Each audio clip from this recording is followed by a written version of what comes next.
Good morning, Jamaica. It is a wonderful Wednesday morning. It's January 28, 2026, and we're here for another post-cabinet press briefing. And I have to acknowledge our guests today, Dr. the Honorable Andrew Wheatley, Minister with Responsibility for Science, Technology, and Special Projects. We're also going to be having the Honorable Robert Nesta Morgan, Minister with Responsibility for Works. Usually you would have the Honorable Rhoda Moy Crawford here and Senator Marlon Morgan, but today we're doing something in the Parliament. There is a session happening for all parliamentarians where we're looking at parliamentary procedures. And so it's really a great time for newer parliamentarians to learn about the rules of Parliament. And so that's something that's very important, and they're both at that session. But with us here, we have Mrs. Terry Ann Thomas-Gale, our Chief Education Officer in the Ministry of Education. We also will have Mrs. Latoya Harris-Garrity, the Executive Director of National Education Trust. We are going to be having Mr. Damian Campbell, Country Director for the British Council. All members of staff who are here from different government ministries, departments, and agencies. And I do see CTD Joaquin Murray in the Office of the Prime Minister here with us this morning. We have some students from the University of Technology as well as members of the Youth Advisory Council of Jamaica. And I have to acknowledge members of the media, thank you for being here this morning. And all Jamaicans watching at home and abroad, good morning to you again. And so I'm going to start this morning with just a few updates, and I will talk a little bit about what happened in Cabinet. So this week, the last 2 weeks have really been graduation season. You'd remember we usually have our tertiary graduations in November, the big ones in November, but because of Hurricane Melissa, they had to be put off. And so we've seen graduations for UE and our teachers' colleges. We have UTech and CMU. And so I wanted to congratulate all those graduates. I wasn't able to do some of them, but I really had wanted to go to all of them because it's really a great time to celebrate. And in our ministry, the CEO would know a big chunk of our education budget goes to tertiary students, supporting them in getting their education. And so for us in the ministry, it's really a time to celebrate with their families. And we know for many of our young Jamaicans, it's very difficult to get a tertiary education. Their families struggle and sacrifice so much. And so this graduation season really is a time of celebration across the country for these young people. And we look forward to them taking their rightful place and doing everything they can to build this country. I also wanted to note that in relation to one big announcement that was made, it was in terms of the repair of the St. Elizabeth Infirmary. We are working really hard to look at our infrastructure that has been damaged as a result of Hurricane Melissa. And there are several infirmaries that have been damaged. The first one that we are being advised has been allocated funds for repair is the St. Elizabeth Infirmary, and that's a big deal. It is $270 million to repair the infirmary, and there's lots of damage to that infirmary, and so a lot of work will be done. Minister Mackenzie has noted that he is coordinating these efforts with several agencies, including the Municipal Corporation, NSWMA, SDC, and the Poor Relief Department. And so we're really looking forward to that. And the other infirmaries that need to be repaired, the total cost is $1.2 billion. That's a lot of money, but it's very important that we do that. In terms of cabinet notes, I'm going to give you some cabinet notes from the last two cabinet meetings that would have been held, which should have been this Monday, which was the 26th, and last week, Monday, the 19th. In cabinet, we spent quite a bit of time discussing the shelter recovery program and the details around that, which would have been launched by the Prime Minister.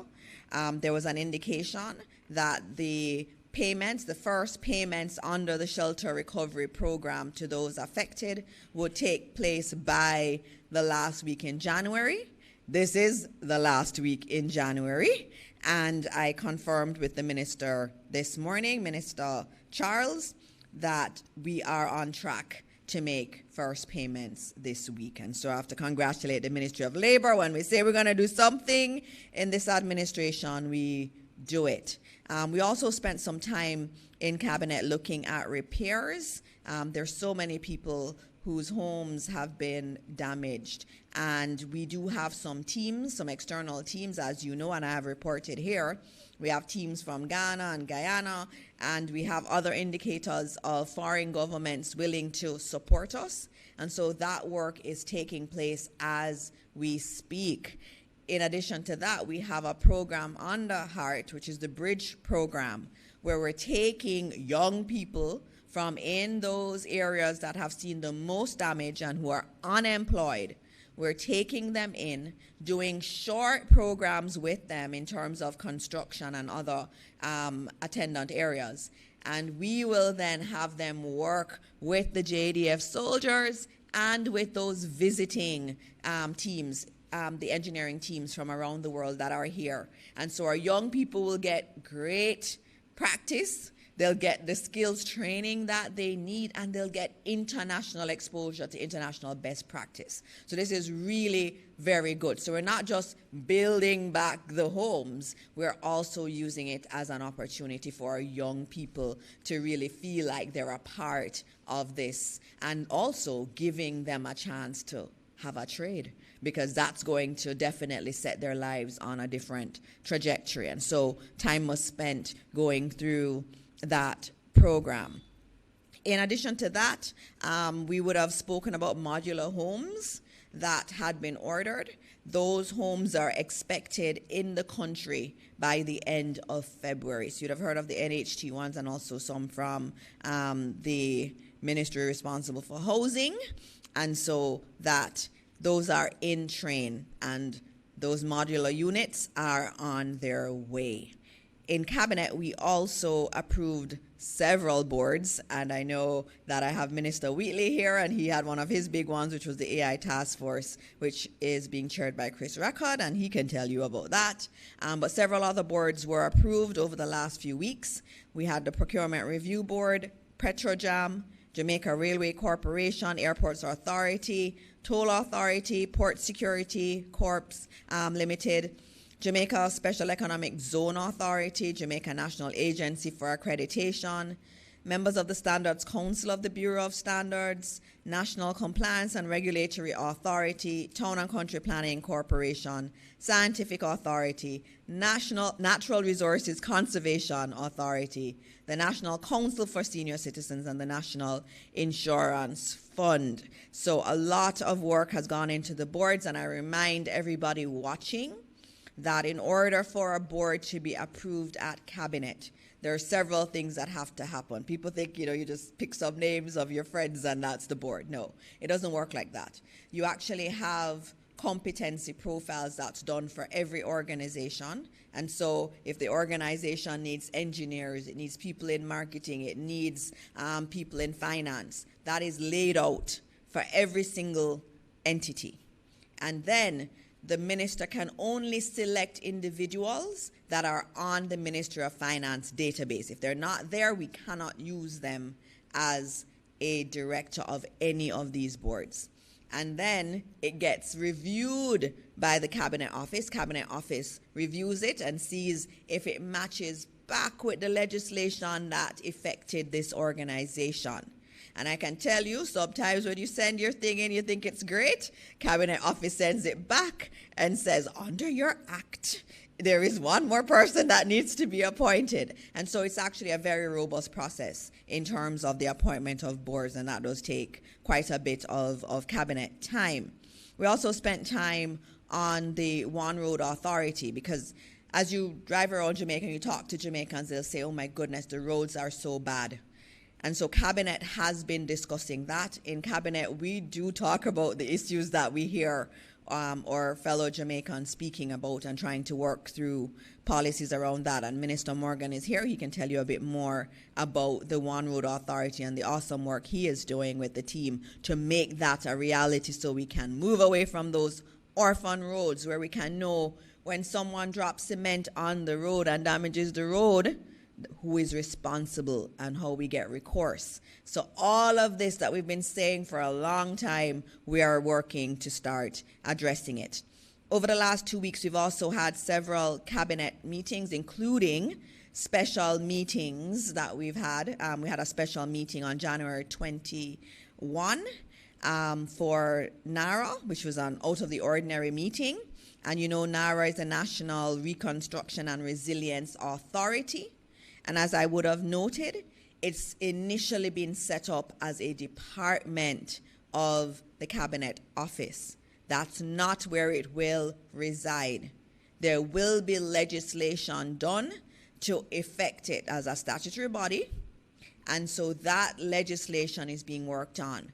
But in the interim, it is being set up under the Cabinet Office, and that's why you see that ad out for the head of NARA, and that person will work to build out the structure and to get those who are needed to support, but will do so under the Cabinet Office until the legislation is in place. And I see some of my students who are here. I go through these. I'll be going through these more regularly in terms of what we're discussing in Cabinet, so that Jamaica gets a view of what a Cabinet meeting is like. And for our young people, Cabinet starts at 10 o'clock on a Monday. And last week, Monday, we finished at 8:30 p.m. And this week, we finished around 7:15-ish. So it's a long day of discussions, and this is where we discuss topics that are important to the people of Jamaica, and we have robust discussions there. And so this press briefing that we do is really an opportunity for Jamaicans to hear what's happening, and it's also an opportunity for the media to ask us about what's happening in terms of government policy. And so this morning is a special morning because at Cabinet last week, Monday, we did approve the tabling of amendments to a particular act that Minister Wheatley has purview over. And before something is done in Parliament, it has to come through Cabinet. So Minister Wheatley would have done that. But this morning, today, this week, is also STEAM Week. And so I think it's really quite good that you're here this week. It's National STEAM Education Week. And as government, you know, we focus on STEAM, which is science, technology, engineering, arts, and mathematics as a focus in our education system. And that's why we have the British Council here with us today, because they are supporting us in terms of building out STEAM in our schools. And so STEAM is like infused in everything. I tell people, when you do RE at the primary level, religious education, they try to bring STEAM into it. Every single subject has STEAM embedded in it. And Minister Wheatley is the minister of STEAM to a large extent.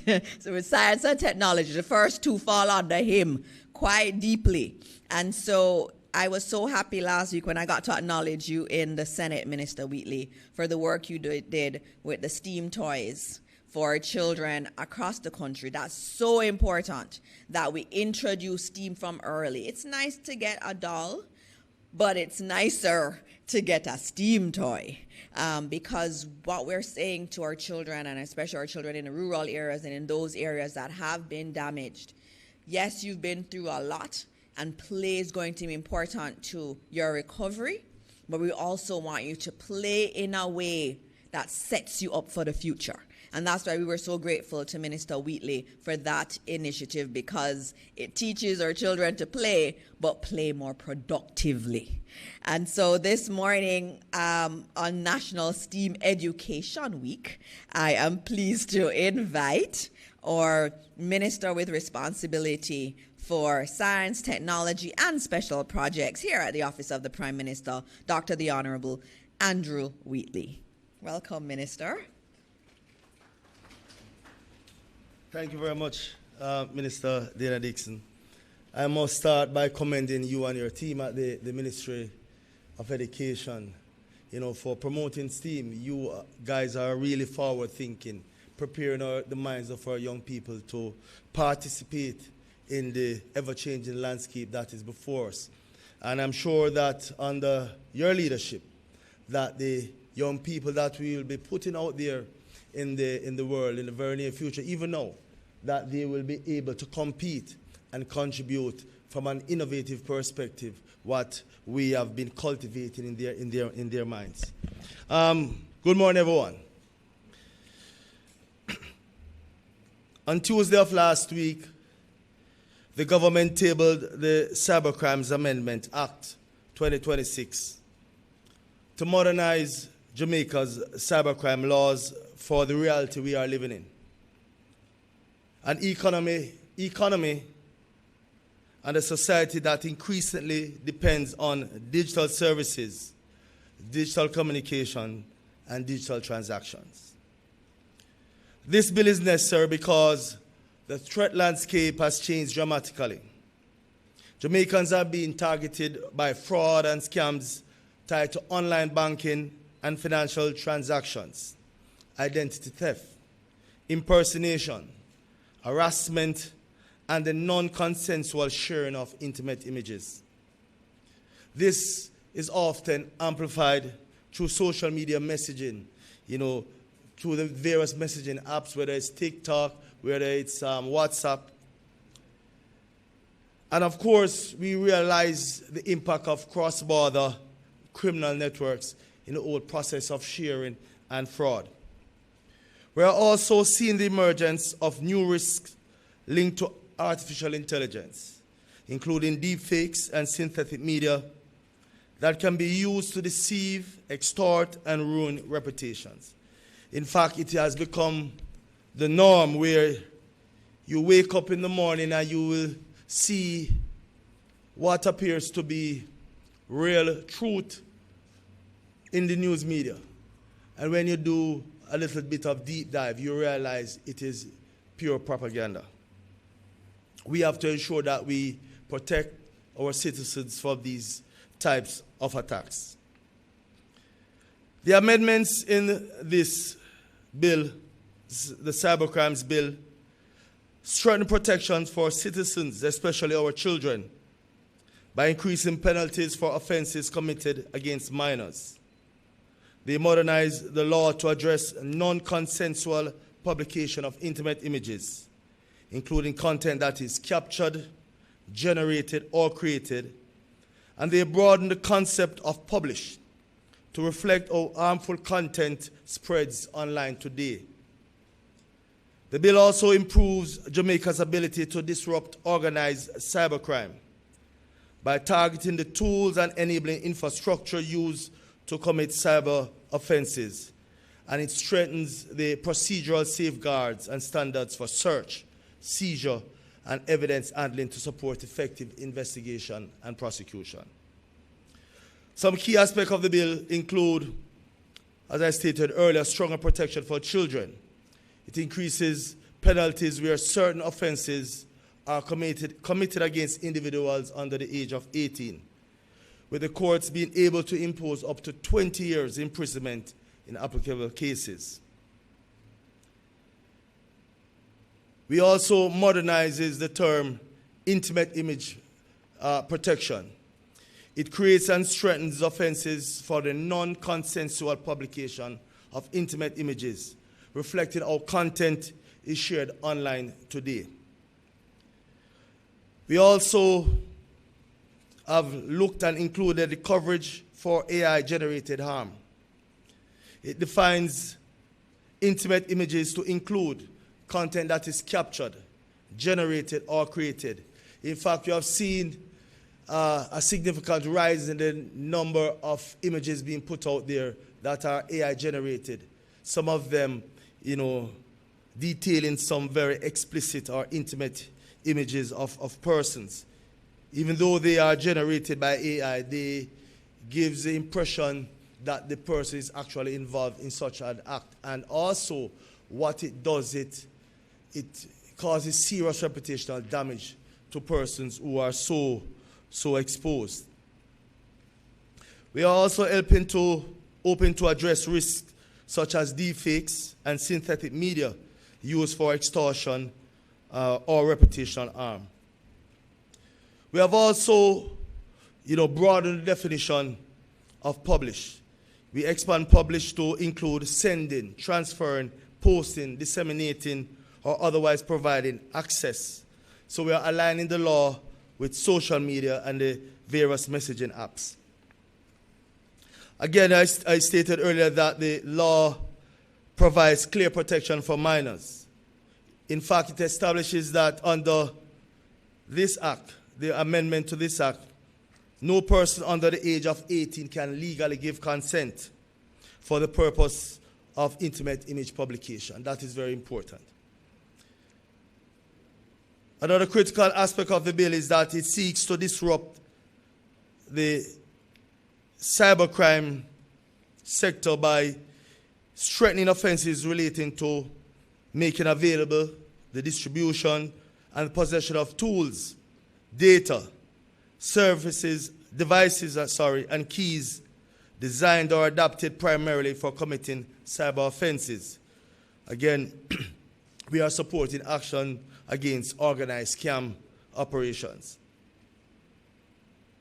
We also recognize that we have to update the language to better reflect the importance of protecting nationally significant systems, including references to revenue and the broader health services. Another key component is accountability for premises used for cybercrime. It creates a clear offense where persons responsible for premises knowingly permit those premises to be used for cybercrime activities, and comes with very serious penalties, imprisonment up to 15 years. We have also sought to improve investigative standards. It requires development and implementation of a code of standard procedures to guide search and seizure under the Act, supporting lawful, consistent evidence handling.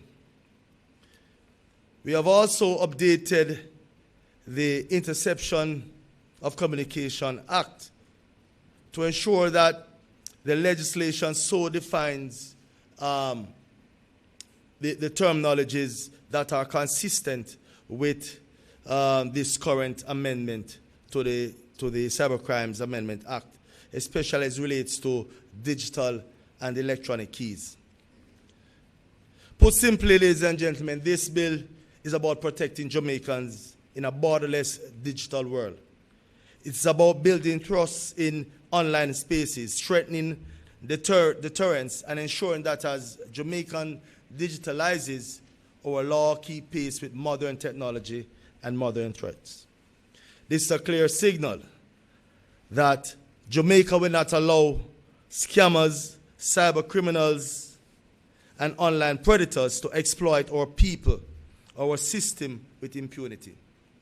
We are raising the cost of cybercrime, disrupting the enablers, and strengthening the protections for citizens, especially our children, while supporting effective, lawful investigations and prosecutions in the process. As we expand digital government, grow e-commerce, and modernize financial services, Jamaicans must be able to participate confidently, knowing that the state is strengthening the legal framework to keep them safer online. This bill is part of the process of securing Jamaica's digital future. Safer spaces, stronger public confidence, and a more resilient economy. Thank you, ladies and gentlemen.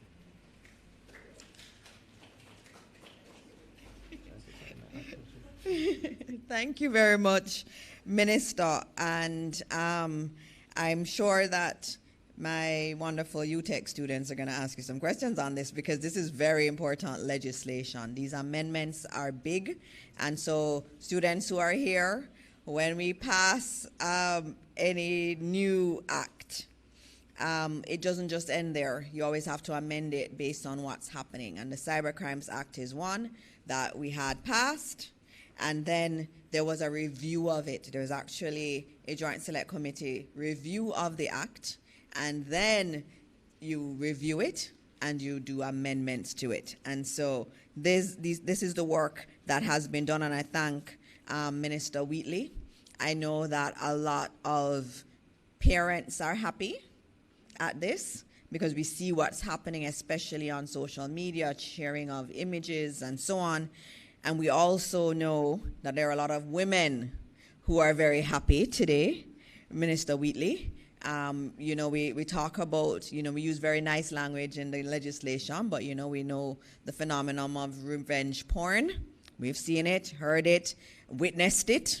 And so it is very important, these amendments, and strengthening our framework and making it illegal to do many of these things, and also strengthening the penalties there. And so I want to thank you, Minister, and CTD Murray. I know you were working hard on this, and so I also congratulate you on getting it to this point. All right, up next, we have the man who every minister goes to about their roads. When their constituents call them, they call someone right after. And that's Minister Robert Nesta Morgan. And so this morning we're happy to have him here to tell you the awesome work that he is doing. He's one of those very, very hard-working ministers, and also quite sharp this morning, Minister. Please join me in welcoming Minister Nesta Morgan, Robert Nesta Morgan. Thank you very much, Dr. Morris Dixon. It's always good to attend upon your platform at Post Cabinet to give updates to the nation as to the work that we're doing in the Ministry of Works. Today I will be, first I want to thank the viewers who are also watching and listening, as well as members of the media who are here. I see you have some UTech students, quite well uniformed, and also members of the government and the public service who are here to support us.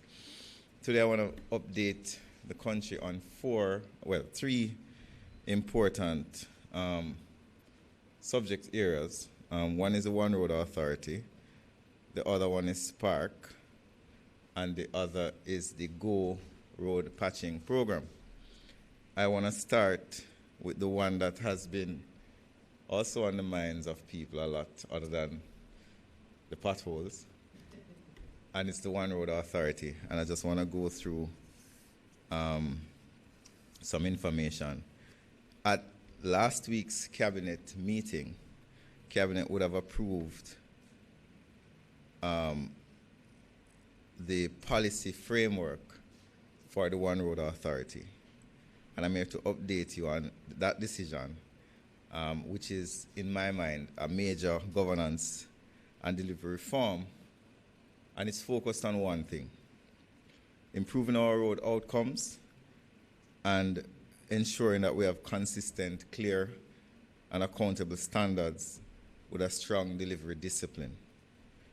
I want to look at it in three ways this morning. What will ORA do, what it will not do, and the next steps, including the deliverables that Cabinet has mandated the ministry to bring forth. As a background, for years, Jamaicans have experienced uneven road quality, slow follow-through, and even when funds allocated for road repairs are done, many of our citizens may not be confident that those repairs have been done properly. One of the root causes of this situation is fragmentation. Many different entities manage roads across the island, and there are different standards across these varying entities. There are also different quality assurance practices and approaches, and in many cases, the public is left with one simple question: who is responsible for my road? When accountability is unclear, standards can be inconsistent, and you can get short-lived repairs, which ends up in repeated patching and poor value for money. That is the reason why the government is seeking to establish a One Road Authority. Cabinet would have approved the One Road Authority to be an executive agency under the portfolio of the Ministry of Works in the Ministry of Economic Growth and Infrastructure Development. The core mandate of the One Road Authority is to regulate standards and performance for all roads, but implement works on national main roads. Cabinet also approved the development of the Jamaica Road Designation Framework, as well as the Jamaica Road Register. And we're already in the process of creating the Jamaica Road Register website, where every Jamaican will have access to a list of all roads, the quality of the road, and who is responsible for your road. And ultimately, when will your road be repaired? And if it has been repaired, who repaired it, what was the value of the repair? And if you have complaints and questions, you can send it through the Jamaica Road Register. We're also going to implement the Jamaica Road Designation Framework, which will determine how roads are designated, whether they be main roads, farm roads, or parish council roads. Cabinet has directed that the ministry begin implementation immediately and should return within 90 days with recommended mechanisms and the necessary legislative and regulatory amendments, as well as to urgently begin consultations with stakeholders across a wide cross-section of interest groups, including parish councils, agricultural interests, community members, and civil society. In practical terms, ORA will do 4 things that we believe the country needs. 1, it will set and enforce a single standard for roadworks across the island, ensuring quality is consistent and roads are durable across the country. It will strengthen quality assurance and compliance monitoring so that contractors and executing entities are held accountable for road standard requirements. It will also introduce stronger performance reporting so that the public can see what is planned, what is delivered, and what standards are being met. And 4th, for national main roads, ORA will bring discipline in planning, procurement, contract management, and maintenance programming so that we move away from repeating emergency patching every year and have a structured national program for road maintenance and rehabilitation. The question you are asking, what changes does it mean for the public? The first one is clear responsibility and fewer runarounds when problems arise. No longer will anybody be able to come on Twitter and say, "Minister, fix my road in Portmore," when only 3 of the roads in Portmore are the National Works Agency's responsibility. And it doesn't mean that the people are wrong in wanting their roads to be fixed in Portmore. What it means is that people will be able to hold their elected officials who campaigned that they're going to do the work, but now are hiding when the work needs to be done. We'll have more consistent road quality because the same standards of quality will be applied across the island in the various categories of roads. This is about making road repair and maintenance more predictable and accountable instead of an ad hoc system that we have now. The question also is going to be asked, what is a Jamaica National Road Designation Criteria and a Jamaica Road Register? The Road Register is a key reform instrument, and it will be a public reference that clarifies road classification, responsibility, and designation details. We will try to make the designation extremely transparent, and ORA will assess roads against published criteria and provide technical advice to the public. Where appropriate, the Minister of Works may designate roads as a national road, guided by a criteria and technical assessment, and the road register will be updated. And this is not going to just be done by the minister getting up and say, Paddington Terrace needs to be a main road. We'll have to have consultation with our municipal corporations, the residents, and so on. And a good example of it is Ligani Avenue. Ligani Avenue is, for all intents and purposes, on paper, a parish council road. But in reality, based on objective criteria, Ligani Avenue cannot be fairly said to be a community road anymore. It is now a main road. It connects Hope Road to Barbican. It carries thousands of vehicles on a daily basis. It is so unfair for the little councillor who is in charge of that division to be responsible for the maintenance of Ligani Avenue when it no longer fits the criteria as a parish council road. When we fixed, and we're not finished fixing it yet, Ligani Avenue under Spark, it cost us over $70 million. No parish councillor is going to get $70 million to fix one road. And that's why the One Road Authority is important. And it brings me to the big elephant in the room. What of local government? I would have met with the Minister of Local Government last week, Wednesday, as part of the consultative process, and I assured him, and you would have heard him on the radio, the One Road Authority is not here to get rid of the road responsibility of local government. As a matter of fact, it would be irresponsible and foolhardy for one agency to seek to take control of every single road in Jamaica.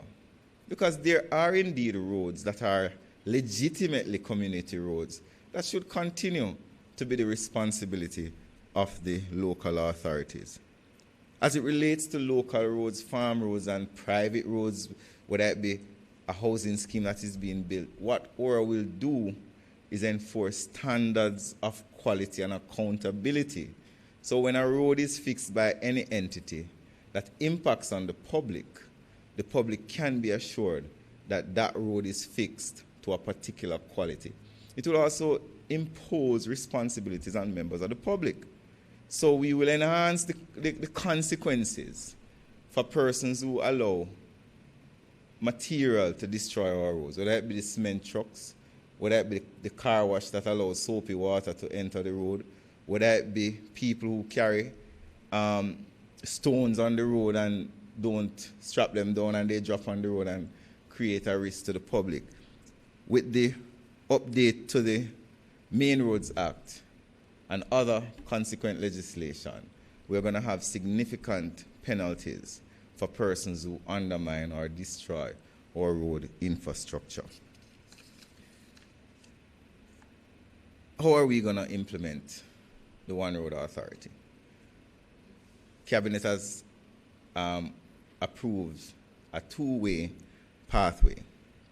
Phase 1, we have a 90-day deadline to set up an enabling framework within the Ministry of Economic Growth and Infrastructure Development to start operational design, outline legislative and regulatory changes that need to be made, and take a look at core instruments such as the designation criteria and the Jamaica National Road Register structure.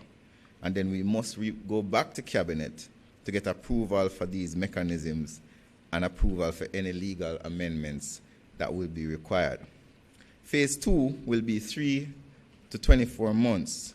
It will be including declaring initial national roads under the approved criteria, publishing the interim road register, and start harmonizing relevant legislation and maturing management systems, data and performance maintenance systems.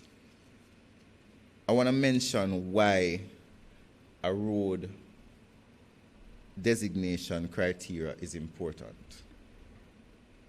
As we evolve as a society, there are many changes that are taking place in our road infrastructure. I will give you the simple example. During Melissa, we were able to quickly move from Kingston to Lacovia. When we reached Lacovia, we could go no further, as Bamboo Avenue was destroyed and men had to be out there with cutlasses, saws, the JDF, the NWA citizens cutting through. It took them several days. So we do not have an emergency corridor to head to Westmoreland on the South Coast, which created its additional problems for relief. even when we created a single lane after Melissa, we did that within a few days, we were confronted with another dilemma. The single lane was not sufficient to carry the bulk of people, whether it be police, whether it be relief agencies, whether it be family members who were anxious to bring supplies to their loved ones. So there was no traffic jam on the highways and the roads leading to Manchester.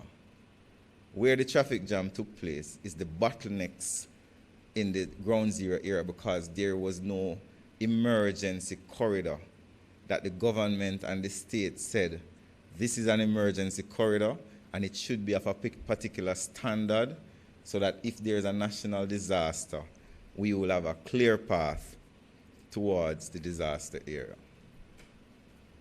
Who designates the roads to our hospitals, the roads to our ports? We had an issue last year where the ports asked, who is going to fix our road? They said, the parish council said it's not their road, but the road was never gazetted as a national road for the NWA. The Prime Minister, as the Minister of Work, has had to make a decision to say, we will fix the port roads. Why? Because the ports are an important part of the national economy. How can the roads to the ports not be under anyone's jurisdiction or control? And that is the kind of laissez-faire structure that we have had within our country for the past 60 years. And that's something that the government is very interested in fixing. So we're going to implement objective criteria to determine what a road is, why is it so, and how it will be treated going forward. So the objective of the One Road Authority, Minister Dixon, is to give rights to citizens who are taxpayers to have more control over their road infrastructure and more knowledge about their road infrastructure.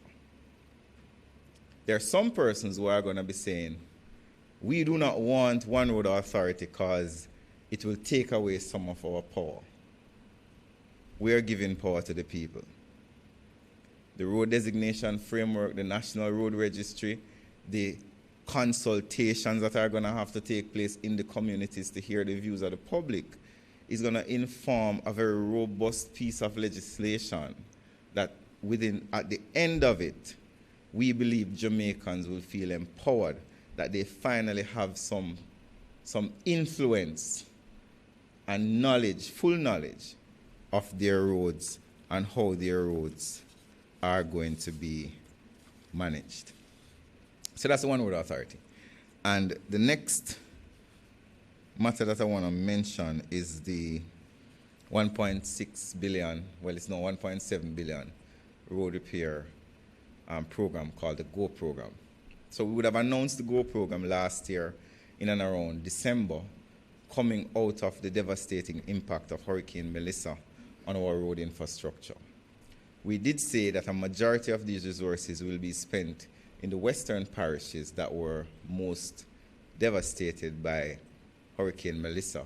But the reality of it is that all across the island, there is damage to roads across the island. So I just want to run through some of what we have been doing so far under the GO program. So for Clarendon, we'll be spending $206 million to repair main corridors. For example, 4 past the Guinea 3, Hazard Drive, and Bustamante Highway. We'll also be doing Whitney Turn, 4 past the Freetown, the road leading to Porus, Salt River Road, and Rastaman Corner, including Portland Cottage, Maypen to Chapelton, Colonel's Ridge to Kellets, Spalding, Cave Valley, Pennants, Frankfield, Summerfield, and Trout Hall. And that's just Clarendon. For Kingston and St. Andrew, we'll be spending $300 million on road improvements in the city. Mannings Hill Road, Washington Boulevard, Duane Drive, Perkins Boulevard, Red Hills Road, Slipe Road, Elizabeth Avenue, Golden Spring to Stony Hill to Manor Park, Weymouth Drive, Arcadia, Shortwood, Olympic Way, Bay Farm, Seaward Drive, Walton Park Road, and also Stony Hill to Toms River, Long Lane, Old Stony Hill Road, Papine Square to Garden Town, John Golding Road, and so on. So in Kingston and St. Andrews, it's actually not 300 million, it's actually $500 million will be spent on the main roads. Almost every road, including a lot of parish council roads, will be repaired in Kingston and St. Andrew. Another major investment is St. James. We'll be spending $130 million to repair main corridors in St. James, and this is separate from the $100 million we'll be spending on Montpelier. So technically, we'll be spending $230 million in the Republic of St. James. I'm sure the President of the Republic, Dr. Horace Chang, will be very happy. He's doing very well. And the roads, the Mobile Township, the entire Mobile Township will be repaired. Barnett Street, St. James Street, Howard Cook Boulevard, and also Anchovy to Shuttlewood and Reading to Anchovy will be repaired as well. We'll be spending $100 million, $107 million in Trelawney, and that includes Salt Marsh, Bengal Bridge, Falmouth, Duncans, Long Pond, Highgate, Stettin, Wire Fence, Warsop, Jacksontown. And I'm doing this because I want the public to be aware that yes, there are potholes on the road, but the solutions are coming, and some have already started. In another one of the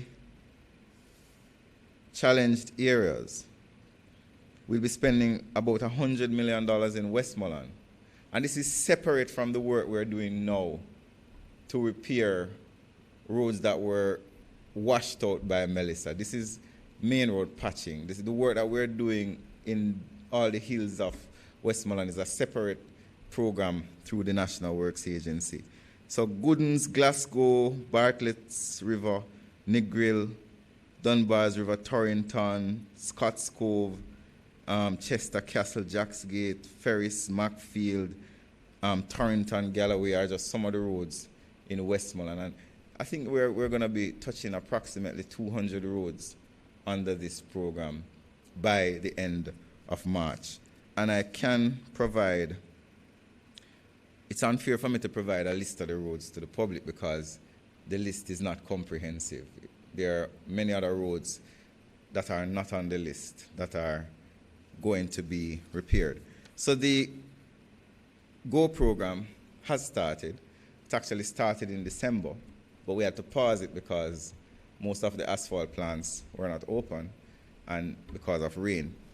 Most of the contractors have either presented their insurance to the National Works Agency, which is a criteria under the procurement process, or they are in the process of getting their insurance. And we expect that most work will commence before the end of this month, which is in about 2 days. Is it 30 days of September, April, June, and November? All the rest. I have to say it all the time. 31 days of January. I learned it in basic school and it has never left me. Right. So most of them are going to submit their insurance by the end of this month. So persons can be assured that the GO program is on in earnest. I know the sensitive points. Long Hill is one of the sensitive points. I heard that there were protests in Forepath, Clarendon recently. That is one of the sensitive points that we're dealing with.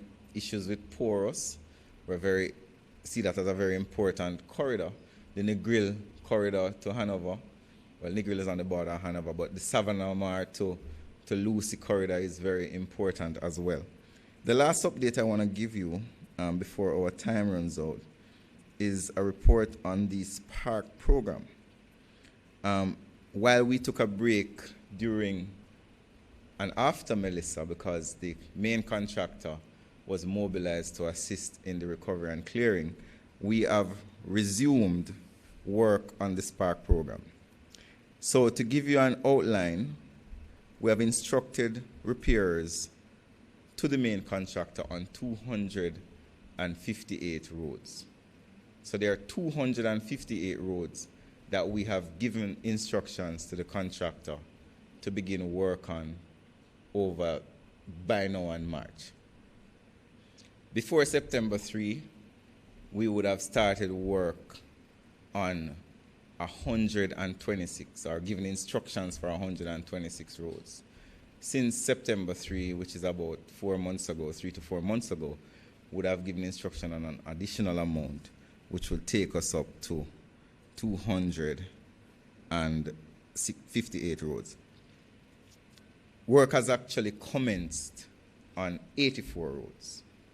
So 84 roads are either finished or under active construction. Roads that have been paved, as in the asphalt has been put on them, 56 roads have been paved. So across the island, there are 56 park roads which have been paved. Work scheduled to start before the end of this month for the next 2 days is 3. So we'll start 3 more roads before the end of this month. We're going to be starting 69 roads in February and 49 roads in March. So you can add that up. Why is it that not when I instruct a road to be started, it doesn't start immediately? So when you instruct a work to start on a spark road, that is the beginning of a process. And the first process is design. But design is not just design. Design means that the contractor has to go on the road, he has to do soil testing, he has to look at the topography and the hydrology of the road. Then he has to go back to the lab and get those results. Then he has to send them to the consultant to say, this is the quality of the soil, this is the type of environment. And then the consultant now has to design the road.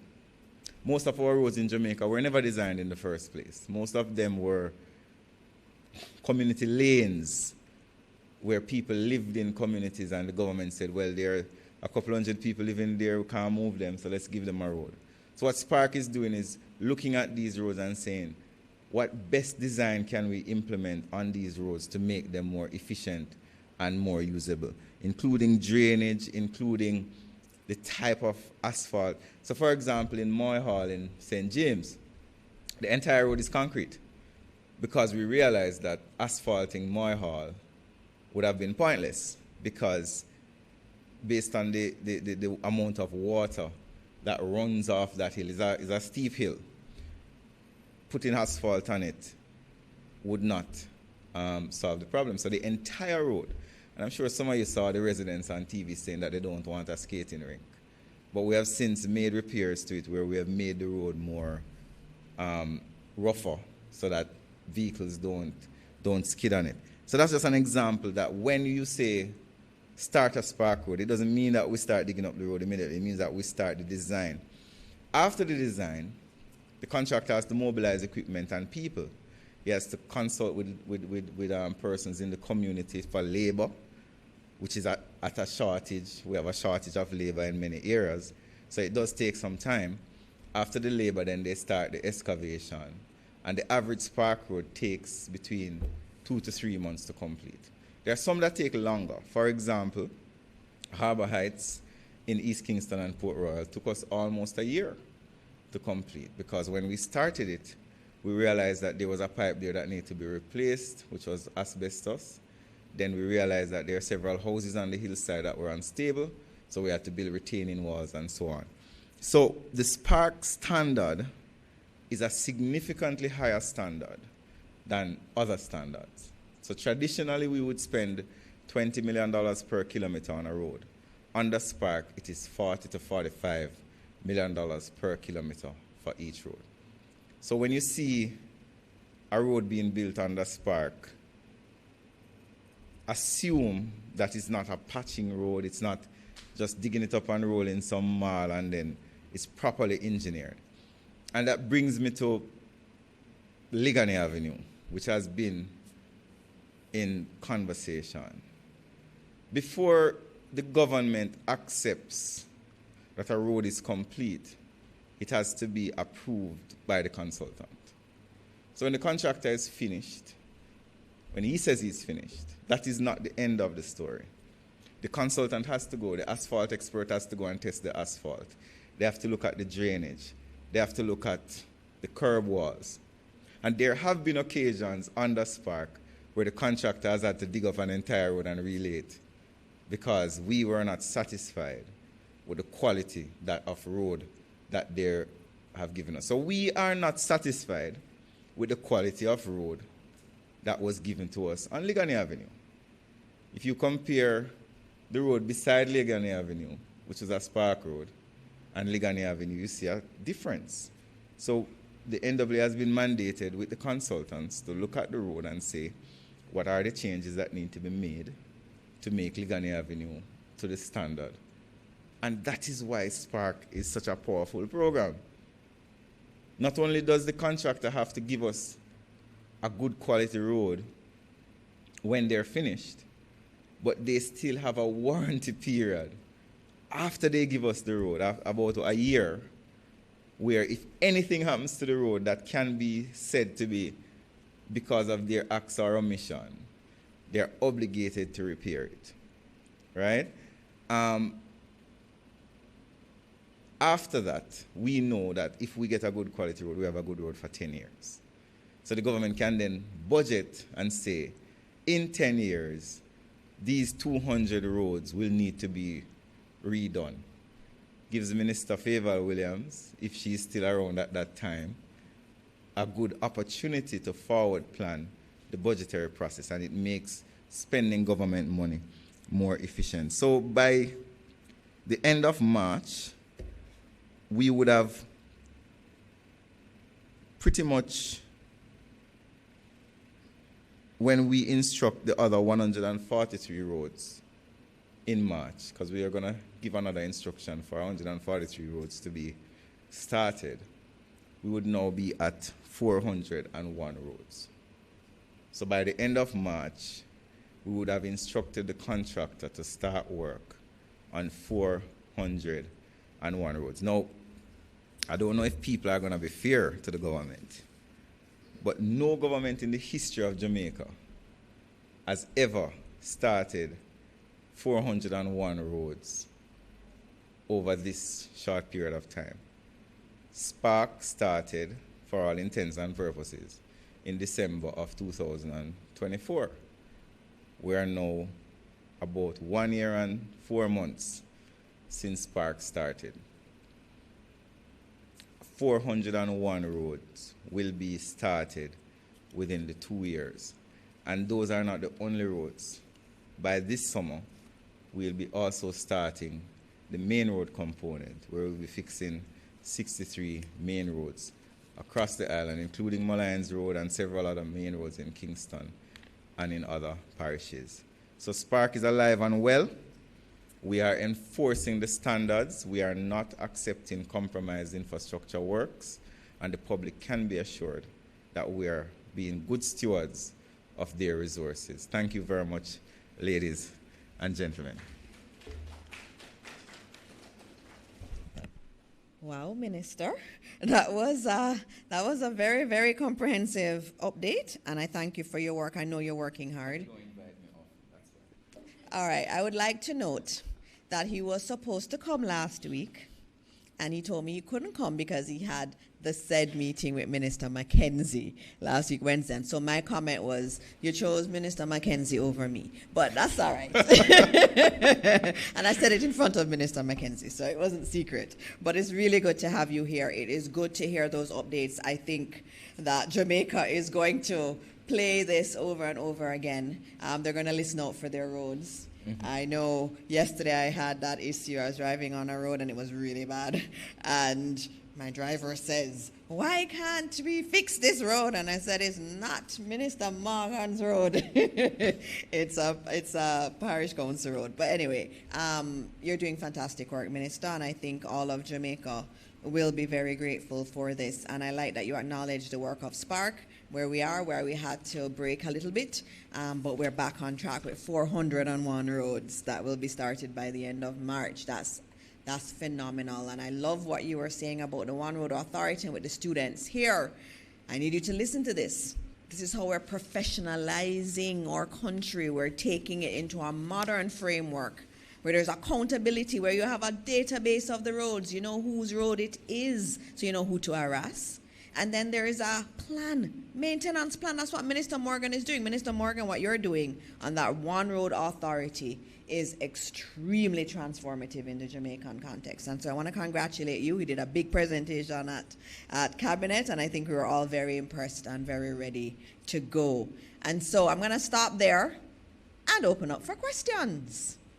And we also have CTD, Joaquin Murray, who worked on the Cyber Crimes Act. So if anybody has any question in relation to that, you can ask, because CTD knows that inside out. And so we'll get answers there. All right, the microphone is coming around. I don't think there are any questions for me. I think you should stay. Comprehensive presentation. There are. I have several questions for you. Good morning, everyone. Alicia Williams here from Television Jamaica. So I actually have one question for Minister Wheatley. I'm not seeing him, but I will start with you, Mr. Morgan. So firstly, can you say how much money has been spent so far under Spark and where the roads were damaged during the hurricane? How will funding for that be treated? That's one. And also, how do you respond to concerns that contractors are not being held accountable for shoddy work after we have a heavy period of heavy rain? We're back to square one. And also, how do you vet these contractors to ensure that people who do shoddy work don't get back the same contract? And my other question is in regards to the penalties you mentioned for persons under the One Road Authority. How do you ensure that these people, for instance, cement truck drivers, they're held accountable? Because I think we have an issue with enforcement. We have the laws, yes, they are fancy, they're extensive, but how do you ensure that it's trickling down? People are actually being held accountable for the breaches. And I have one for, it was for Mr. Wheatley, but I guess the CTD can answer if possible. What is the government's position on what is happening on platforms now like X with the manipulation and production of explicit content involving children through tools, AI tools like Grok? I see at least 8 countries so far have said that they will be taking legal action against Grok. Thank you. Thank you very much. We've spent approximately $4 billion on Spark so far. Our budget for this year is actually about $5.2 billion. We're expecting to spend a little bit above that. And remember, Spark is a $45 billion program that runs about 2 years. I suspect we're going to probably go more than 2 years because of what happened to us under Melissa, which has delayed us a bit. So we've spent approximately $4 billion up to now, which is in the 1 year that Spark has been active. Holding contractors accountable. We're actually in the middle of working with the World Bank to create an enhanced accountability framework for contractors. I know that the Public Procurement Commission has also been doing some work on it. So as we move forward with the One Road Authority, a part of the accountability mechanism is ensuring that there is more accountability, not just for contractors, because a big part of the challenge we have is not just contractors. So part of the issue on Ligani Avenue is not just about what the China Harbour did. You have 2 construction sites that are operating on Ligani Avenue, which does have impact on the road. I'm not going to be specific to the impact for obvious reasons, but those are some of the challenges that we have. There are times when we make a road and another utility company might have to go on the road and impact the road. I can't blame the contractor for that, but the public doesn't care. The public is like, what happened to my road? You say that we're back to square one. We're not back to square one. I think sometimes we have very short memories. We had rains from July of 2020, June of 2025 to December of 2024 to December of 2024. We have had almost 8 months of consistent rainfall, which resulted in almost every single main road in Jamaica being impacted. I remember the road in front of La Shushan, where people almost protested. We milled and paved it, and it's still in good condition now. I remember the Washington Boulevard, which was dotted with a significant amount of potholes. Lindsay Crescent was almost undrivable in 2024. So when you say we need to remember where we're coming from, you know. So yes, some of the roads that we patched are not in a good condition for obvious reasons. For example, on Millsboro Avenue, we had serious water line problems on Millsboro Avenue, which resulted in the patchwork that we did on it being compromised. We've worked with the National Water Commission to fix that pipe on Millsboro Avenue, and we have repaired it again last week. So we don't expect that we'll have that challenges. So you have to be more expansive in the analysis that while contractors sometimes do not do what they're supposed to do, citizens have impacts on the road. I have seen where contractors lay fresh asphalt and somebody drives a truck on it, and the contractor has to dig it up to relay the asphalt, costing him millions of dollars. And these are some of the things that the One Road Authority will have to look at. The Main Roads Act was last, I think, amended in the 1980s, early 1980s. The fines, some of the fines are $10, $20. One of the things that we're going to be doing in the One Road Authority is we're going to do a comprehensive legislative reform of the fines and penalties. No longer will you be fined for not having lodging at your tavern for the man who comes on his carriage, or having a stable for a horse, which is actually in the law. And those are some of the things we have to reform because our society has changed significantly. But there are also other pieces of legislation that impacts on the road. For example, the Road Traffic Act, which we have been using to deal with the emanations from cement trucks and so forth. I know of a case where the driver of a cement truck went to court and had to pay a large fine because the police caught him inadvertently, he would say, releasing cement on the road. So there are people who are being held accountable for what happens on the road. I suspect that those are answers to your question. Roads that were repaired under Spark, that were damaged during the hurricane. Can you say how many roads that We've were had very minimal damage to Spark roads. I think there probably is about 2 or 3, one in St. Anne. And a part of the reason the road was damaged was the flooding could not have been contemplated or predicted in some cases. But almost 98% of our Spark roads stood up. Because one of the things we tried to do with the Spark program is build for resilience. And I'll just give you an example, which is not a Spark road, but the perimeter road.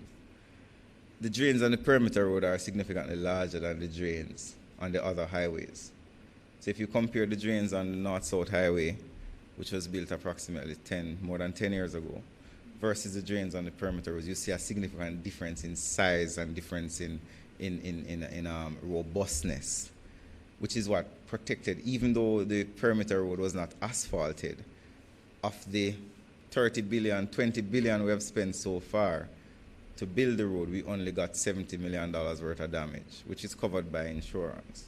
And it just shows you how we are thinking about building our modern infrastructure to ensure that when we have these phenomenal events, we may not be able to build for a Category 5, but we may be able to build close to a Category 5.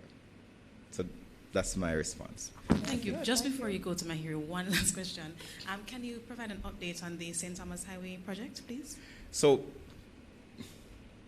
we will admit that we have had some challenges on the St. Thomas Highway project, particularly as a result of water line issues. But the contractor is obligated to ensure that whatever is handed over to the government is of a particular quality. So the government is not responsible for any repairs to any problem that is on the St. Thomas Highway, whether it be package A or B. because the contractor has a legal obligation to ensure that we get it. What has been happening over the last 3 months is that the contractor has been handing over sections of the road to the government. But even after the handover is done, the road is still under warranty for 2 years. So we have not taken control of a majority of the road yet.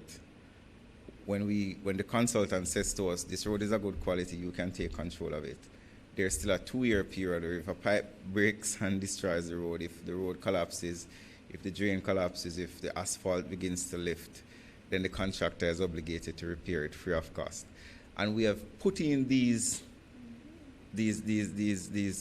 criteria or these clauses in the contracts because historically taxpayers have been left holding the bag when works are done and they are not done in a particular quality. So I understand persons are concerned that they might drive on the road and see flaws on it.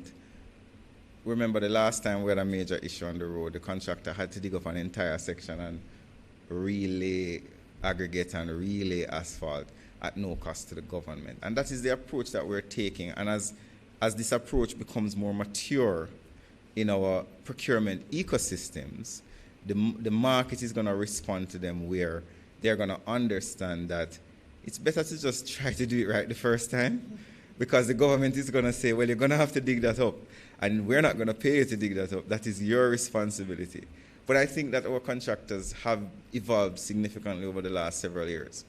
And a lot of them are demonstrating a kind of professionalism that we want in our road infrastructure development. I'm seeing less debris on the roads after patching. Remember a couple of years ago, people used to have to be calling the radio station saying how the contractors patched the road and left asphalt on the side of the road. I'm seeing less of that now because I think the market is realizing that the policies that we're putting in place is geared towards the better functioning of the road infrastructure portfolio. All right. Thank you, Minister. But there was one from that CTD Murray was supposed to answer in relation to AI and explicit images, including the concerns around Grok. Morning, everyone. I'm not going to respond directly to the question in the context of AI. I think we might recall that we currently don't have AI legislation, but I can update that one of the things that the government has been doing is taking steps to develop policy around AI and, of course, related legislation. It will involve a review of all our legislation to determine whether they are fit for purpose as it relates to AI.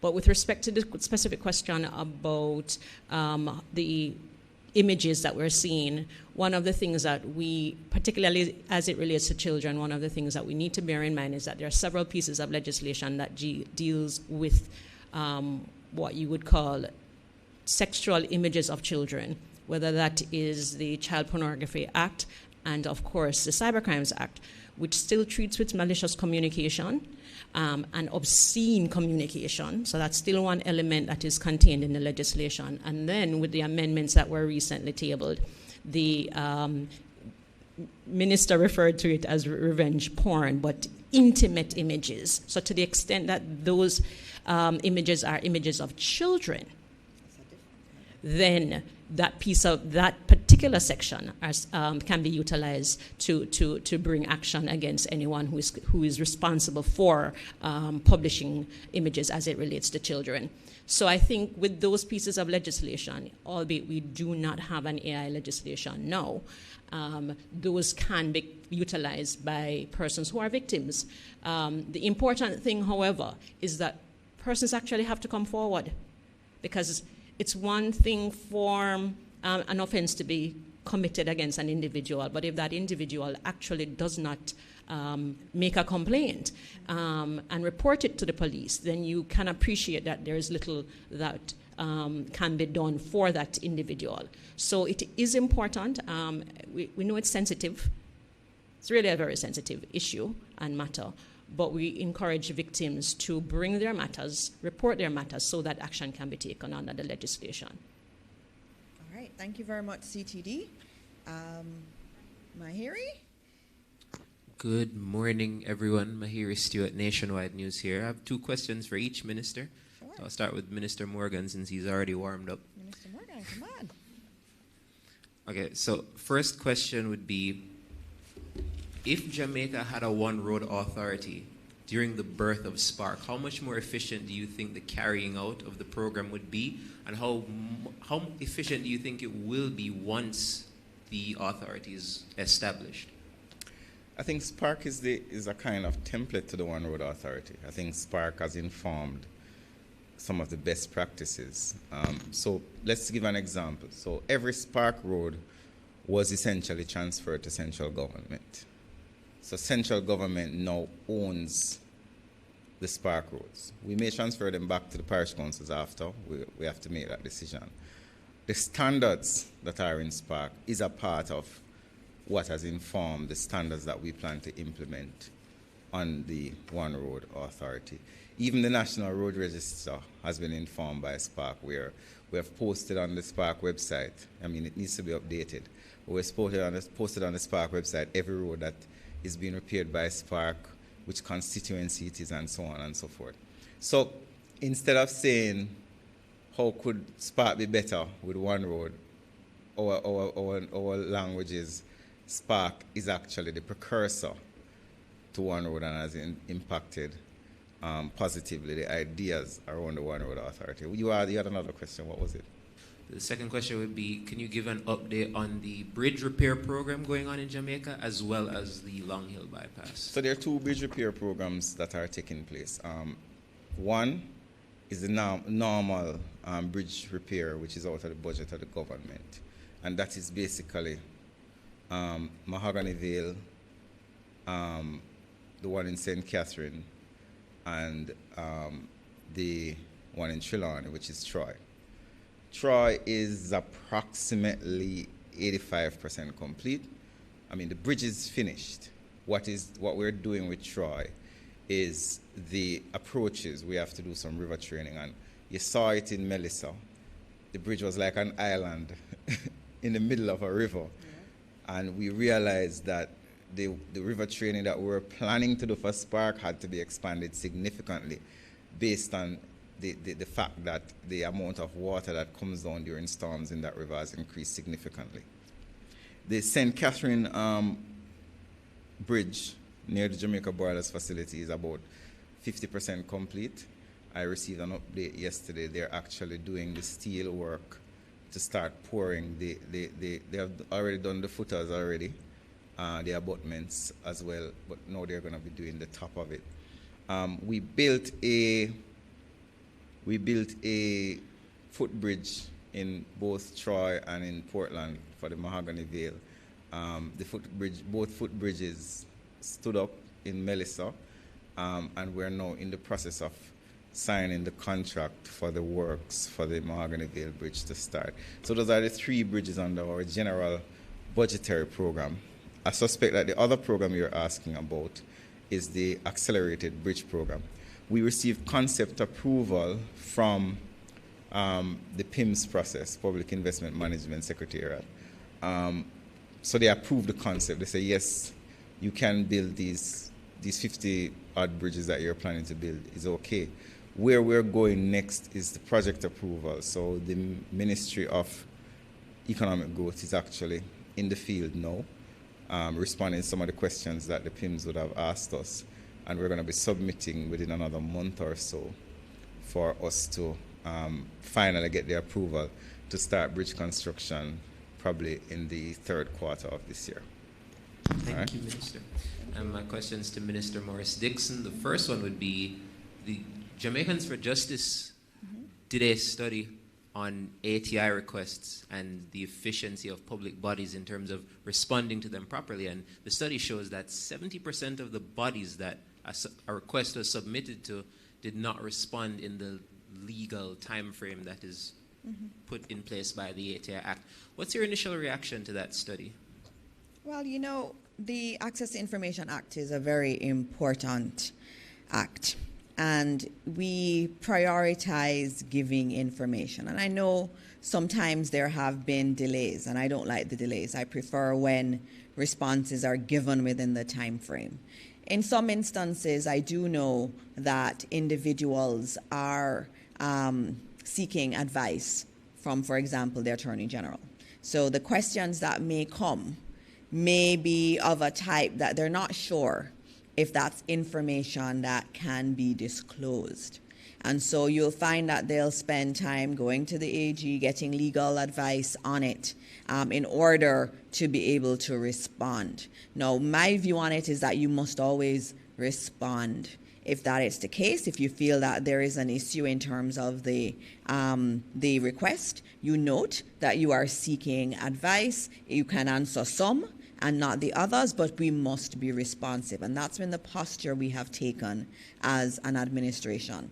The access to information process and the act we've already committed, and I follow in the lovely footsteps of Minister Morgan in relation to that in terms of updating it for a modern time. And so there have already been some consultations. I'll be doing consultations during the course of this year to improve the legislation, but also to improve the process.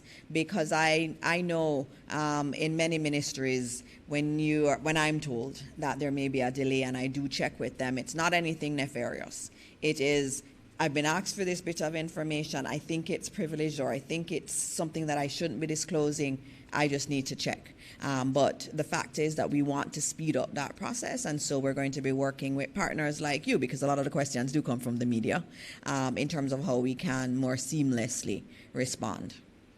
Thank you. And my final question would be, it was actually for Minister Wheatley, but seeing that you're the youth minister as well, Sure. I think you'd be in a position to answer.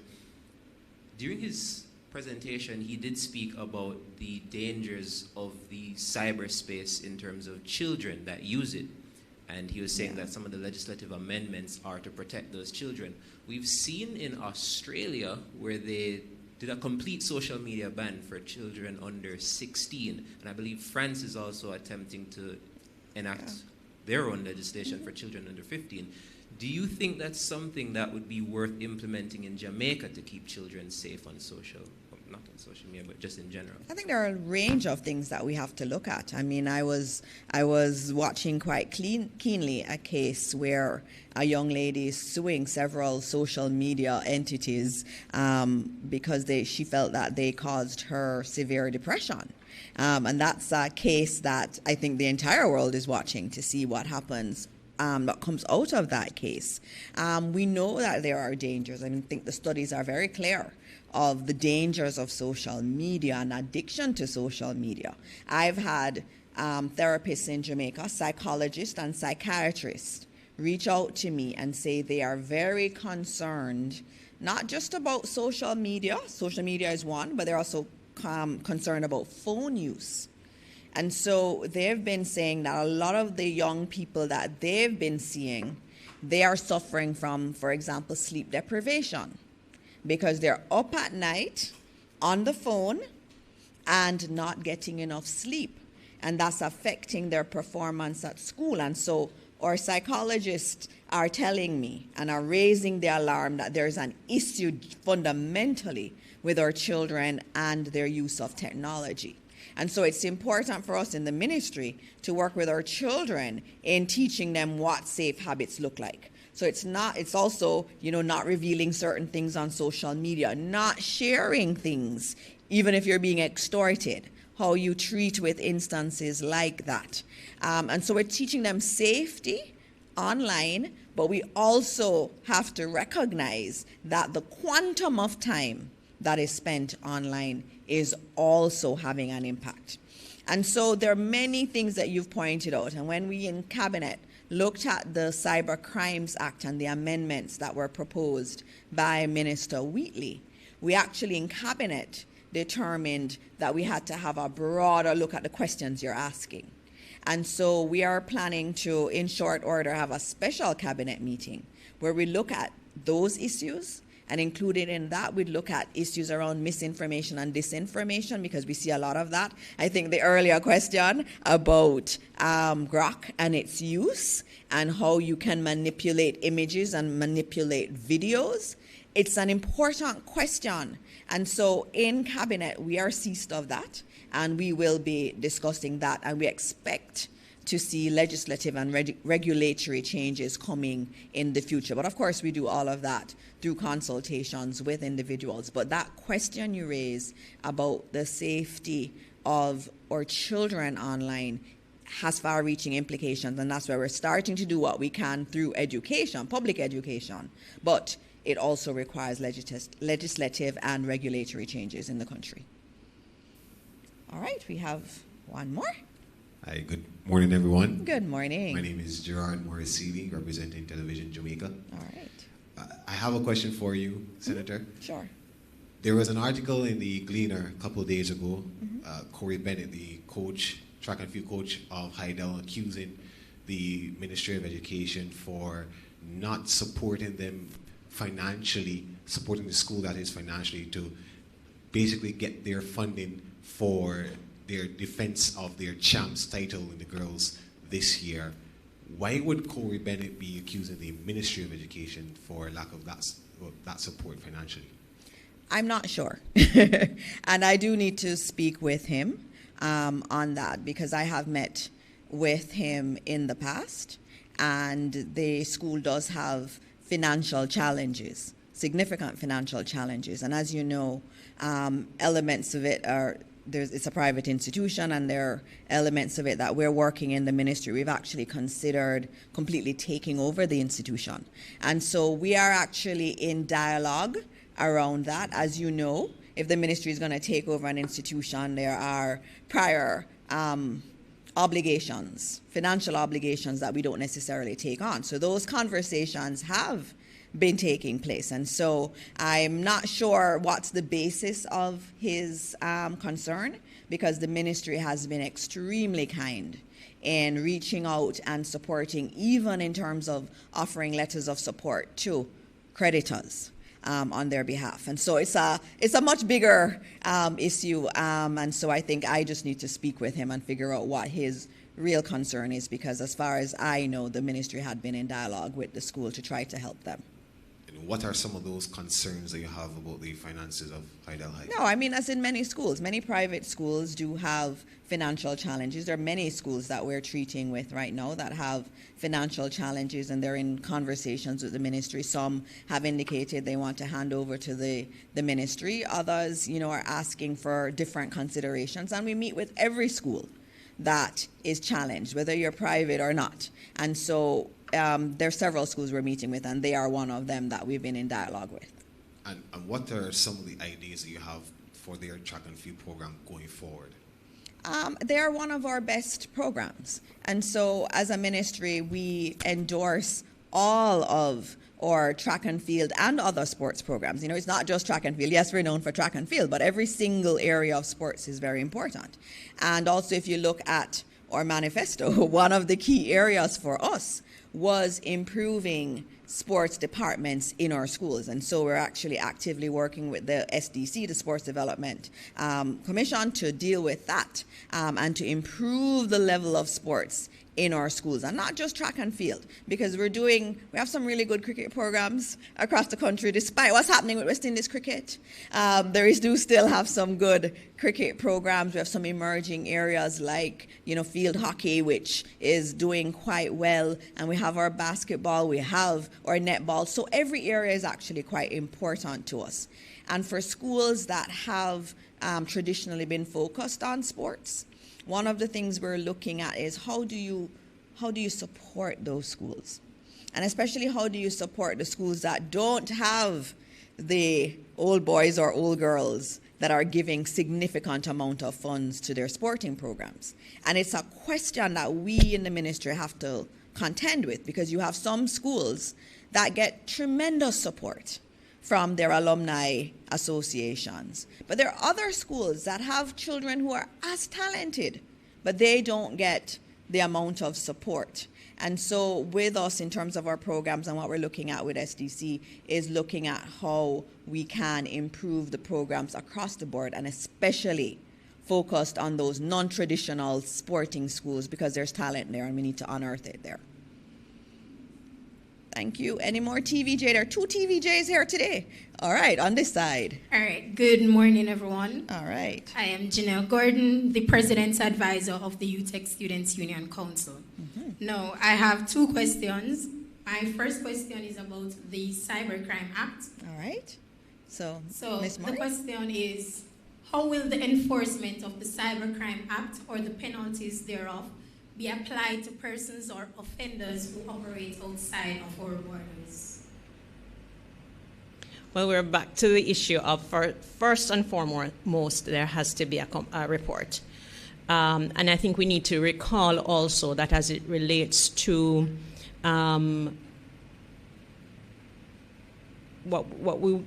where there is a victim in our country and where the perpetrator is outside of the country, the legislation makes provision for you to actually bring a charge against that person.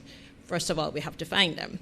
But there are also, outside of the Cybercrime Act, which speaks to jurisdiction, there's also the what we call mutual assistance legislation that will allow for law enforcement to actually engage other law enforcement entities in other countries to bring someone to book and to charge them and try them here. Yeah. Okay.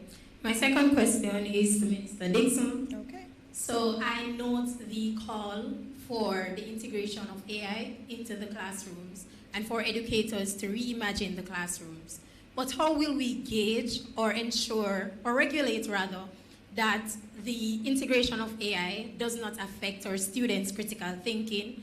And is there or will there be a use of AI policy in higher education to ensure that it is ethically used and as well as it doesn't affect our students? All right, you've asked some phenomenal questions, and that's why I like having you here. And I should note, UTEC students like to come to post-cabinet press briefings.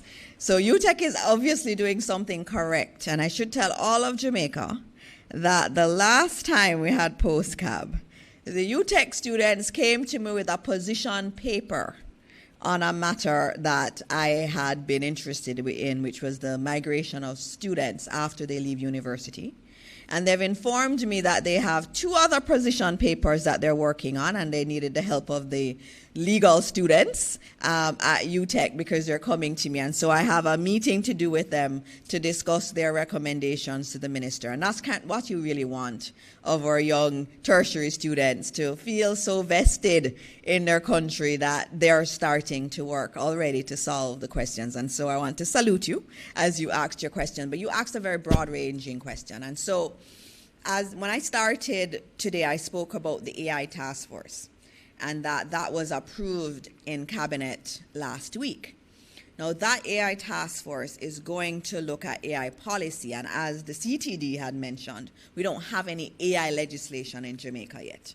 But it is clear that we need some kind of legislation, and what the AI task force is doing is looking at that. And it's so funny that you had the 3 ministers that are around the AI task force. So the first idea of the AI task force started with Minister Morgan. And then he passed it on to me when I took over the portfolio, and I appointed a task force and received their first report. And then now you have Minister Wheatley that has reappointed them to do additional work on the policy and potential, helping us to think through what legislation is needed. And so we're on that journey.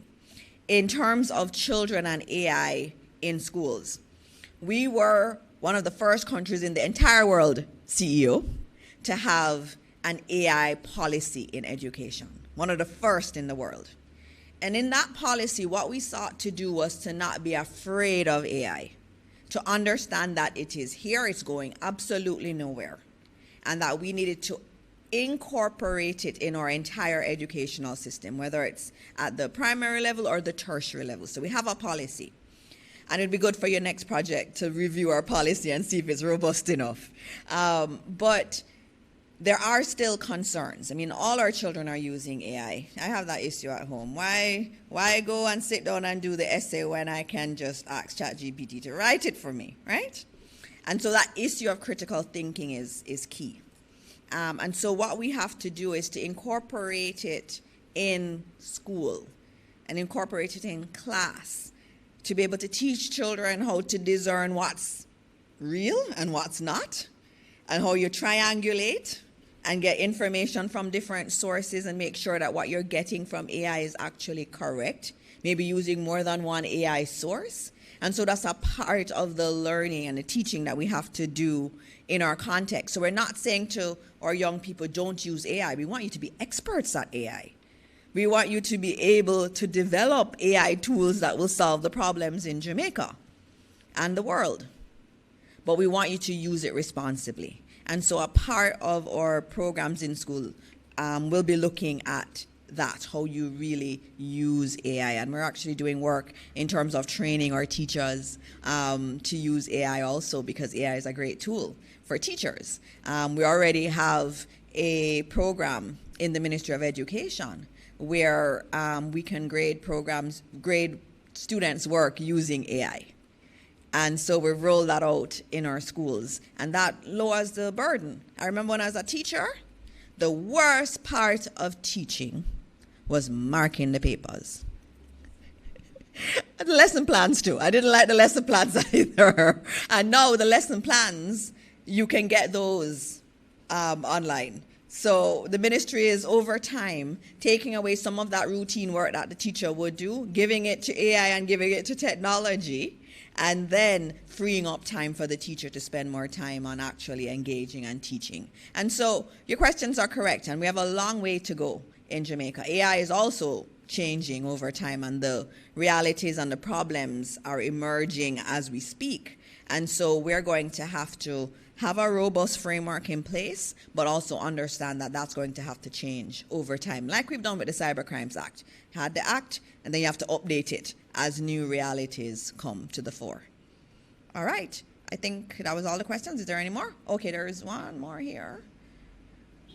And then we'll close after these questions.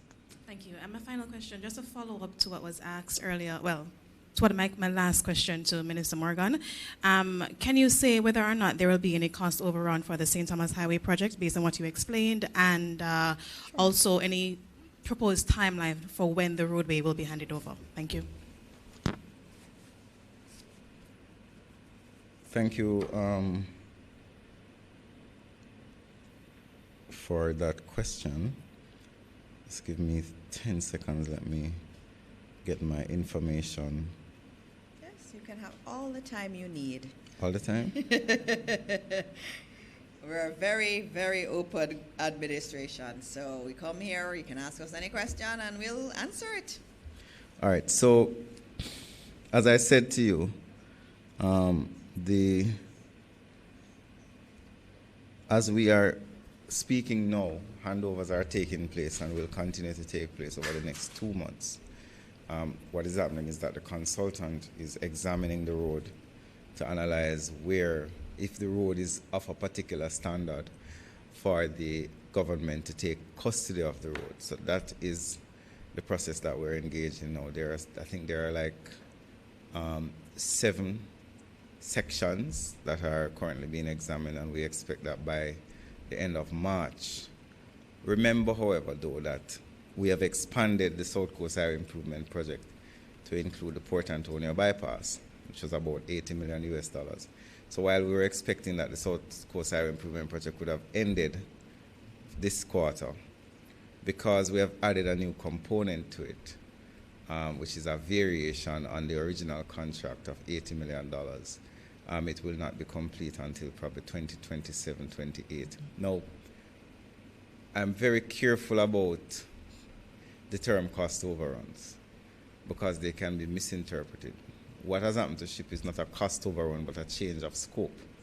So we have expanded the scope of the project to include the Port Antonio bypass, but we have not expanded the scope of the initial contract for Part A and Part B.